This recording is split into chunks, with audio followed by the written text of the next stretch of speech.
ኢንተርኔት በዓለም አቀፍ ደረጃ አገናኝቶናል። ስማርትፎኖች ቴክኖሎጂን በእጃችን አስቀምጠዋል እና ማህበራዊ ሚዲያ መስተጋብር የምንፈጥርበትን መንገድ ለውጦታል። እነዚህ ፈጠራዎች መረጃ ተደራሽ፣ ንግዶችን ዲጂታል እና መገናኛን ፈጣን አድርገውታል።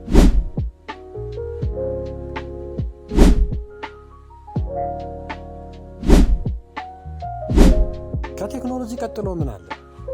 አርቲፊሻል ኢንተለጀንስ ኢንዱስትሪዎችን አብዮታዊ እያደረገ ነው። ብሎክቼን ዲጂታል ግብይቶችን እያስጠበቀ ነው እና ኳንተም ኮምፒውቲንግ ስለ ኮምፒውቲንግ ኃይል የምናውቀውን ሁሉ ሊለውጥ ይችላል።